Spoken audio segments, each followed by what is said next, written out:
I got to Aaron George's 16th birthday party, the whole reason for the booze in the first place. I walked in the downstairs slider door and saw Coach Coy was sitting at the bar, smashed. When Coach Coy is smashed, he is violent, psychotic, destructive, aggressive, threatening, homicidal, and eventually suicide. He is completely unhinged and unpredictable. I immediately turned to walk out of the house when he got up and grabbed my wrist and announced that I was his date for the night.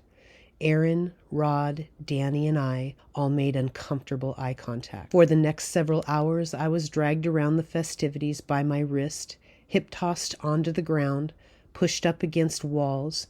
I was dragged across gravel by my hair and by my wrist. I was sexually assaulted, but not raped, as he only managed to repeatedly grab my breasts, buttocks, and vagina. Coach Coy would threaten any kid who walked too close to us or tried to talk to me at all. Anybody who would try to question him or ask if I was okay would be met with his fury and would have to watch him wrench my wrist, showing the offensive party that he would hurt me if they didn't stop. Coach Coy never let go of my wrist unless he was violently throwing me or dragging me. Most of the kids just walked by us and tried to ignore the whole situation. That was one of the worst parts. Everybody, approximately 100 kids that I had gone to school with for years, knew that I was being hurt, and nobody cared. They just kept partying and having fun. I was on my own. Right around midnight, somebody told Aaron's parents about Coach Coy. They had been home the entire night, sitting upstairs while their son threw this teenage bring your own booze birthday party. They let Aaron's older sister, Kathy George, have the same kind of party just a few years before. Aaron's father and Aaron tried to convince Coach Coy to let me go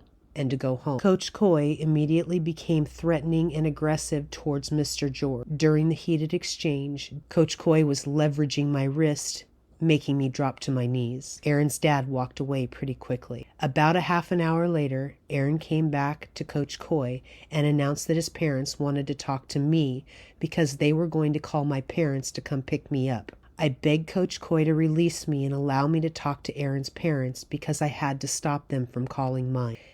Aaron escorted me up to the living room where his parents proceeded to bawl me out and berate me for inviting Coach Coy and being with this dangerous man at their son's alcohol-fueled birthday party, and how I had created a terrible legal liability for them and put the other kids in danger. Because I was raised in this exact same kind of insanity, my brain started calculating and strategizing how to save Aaron's parents' financial future and reputation, keep Coach Coy from raping, injuring, and or killing me, and make sure all these drunk kids can keep having fun, and to keep my parents from finding out all the chaos and danger I have caused.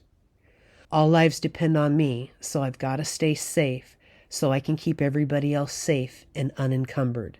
This was the first time I got blamed and had to take responsibility for Coach Coy's evil behavior.